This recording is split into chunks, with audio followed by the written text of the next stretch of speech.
ನಮಸ್ತೆ. ನಾನು last time ಇದು ಒಂದು ಸ್ಯಾರಿನ ಪ್ರೆಸೆಂಟ್ ಮಾಡಿದ್ದೆ. ಆವಾಗ ನನಗೆ ನಮ್ಮ ರೆಗ್ಯುಲರ್ ಕ್ಲೈಂಟ್ಸ್ ಏನಿದ್ದಾರೆ ಅಂದರೆ ನಾನೊಂದು 3 ಸೆಟ್ ಏನೋ ತರಿಸಿದೆ ಈ ಸ್ಯಾರೀಸಲ್ಲಿ ಕಲರ್ಸು. ಬಟ್ ನಮ್ಮ ರೆಗ್ಯುಲರ್ ಕ್ಲೈಂಟ್ಸ್ ಏನಿದ್ದಾರೆ, ನಾನು ಈ ಸೀರೆನ ಬಿಗಿನಿಂಗಲ್ಲಿ ತೋರಿಸಿದಾಗ ಸುಮಾರು ಜನ ನಮ್ಗೆ ಈ ಸ್ಯಾರಿ ಬೇಕೇ ಬೇಕು, ಈ ಕಲರ್ ಕಾಂಬಿನೇಷನ್ ಬೇಕೇ ಬೇಕು ಅಂತ ಅಂದ್ಬಿಟ್ಟು ಕೇಳ್ತಾಯಿದ್ರು. ಮತ್ತು ಸುಮಾರು ಒಂದು 20 ಜನದಷ್ಟು ಪ್ರೀ ಬುಕ್ಕಿಂಗು ಮಾಡ್ಕೊಂಡಿದ್ರು. ಸೊ ಹಾಗಾಗಿ ನಾನು ಇದೇ ಒಂದು ಕಲರ್ನ ಸುಮಾರು ಒಂದು 50 ಪೀಸಸ್ ಅಷ್ಟು ಮಾಡಿಸಿದ್ದೀನಿ. ಯಾಕಂದರೆ ಈ ಕಲರ್ಗೆ ಹೈಲಿ ಡಿಮ್ಯಾಂಡ್ ಇತ್ತು. ನೋಡ್ಬೋದು, ಸೀರೆ ಕಡ್ಡಿ ಜಾರ್ಜೆಟ್ ಫ್ಯಾಬ್ರಿಕ್ ಆಗಿರುತ್ತೆ. ಇದು ಪಿಂಕ್, ರಾಣಿ ಪಿಂಕ್ಗೆ ಒಂಥರ ಲೈಲಾಕ್ ಕಲರಲ್ಲಿ ಬಂದಿದೆ.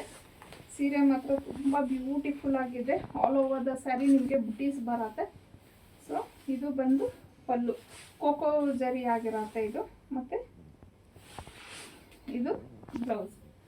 ಸೊ ಇವನ್ ಇದರಲ್ಲಿ ನಾನು ಸಹ ಒಂದು ಸ್ಯಾರಿನ ತೊಗೊತಾ ಇದ್ದೀನಿ, ಬಿಕಾಸ್ ತುಂಬ ಚೆನ್ನಾಗಿದೆ. ಸೇಮ್ ಕಲರು ನಿಮ್ಗೊಂದು 50 ಪೀಸಸ್ ಅಷ್ಟು ಬಂದಿದೆ. ಅದರಲ್ಲಿ 20 ಸ್ಯಾರೀಸ್ ಪ್ರೀ ಬುಕ್ಕಿಂಗ್ ಆಗೋಗಿದೆ ನಮ್ಮ ರೆಗ್ಯುಲರ್ ಕ್ಲೈಂಟ್ಸ್ಗೆ ಅಂತ ಹೇಳಿ ನಾನು ತರಿಸಿದ್ದು. ಇನ್ನು 30 ಸ್ಯಾರೀಸ್ ಅಷ್ಟು ಇದೆ. ಯಾರಿಗಾದರೂ ಬೇಕು ಅಂದರೆ ನೀವು ಬುಕ್ ಮಾಡ್ಕೊಬೋದು. ಇನ್ನು ಅದರಲ್ಲೇ ಇದು ಒಂದು 3 ಕಲರ್ಸ್ ಅವೈಲೇಬಲ್ ಇದೆ ನಮ್ಮ ಹತ್ರ. ಸೊ ಅದನ್ನು ನಾನು ಶೇರ್ ಮಾಡ್ತೀನಿ. ಬಾಟಲ್ ಗ್ರೀನ್ಗೆ ಬೇಬಿ ಪಿಂಕು, ಹಾಗೆಯೇ ಇದು ಬಂದು ನಿಮಗೆ ಕೋಕೋ ಕಲರ್ಗೆ ಆರೆಂಜ್ ಕಲರ್, ಮತ್ತು ರೆಡ್ಗೆ ಬಾಟಲ್ ಗ್ರೀನ್. ಸೊ ಇಷ್ಟು ಕಲರ್ಸ್ ಅವೈಲೇಬಲ್ ಇದೆ. ಇನ್ನು ಇದ್ರ ಪ್ರೈಸ್ ಬಂದು ನಿಮಗೆ 1850 ಆಗಿರುತ್ತೆ. ಫ್ರೀ ಶಿಪ್ಪಿಂಗ್ ಆಗಿರುತ್ತೆ. ಆದಷ್ಟು ಬೇಗ ಸ್ಕ್ರೀನ್ ಮೇಲೆ ಕೊಟ್ಟಿರೋಂಥ ನಂಬರ್ಗೆ ಕಳಿಸಿ ನೀವು ಬುಕ್ ಮಾಡ್ಕೊಂಡು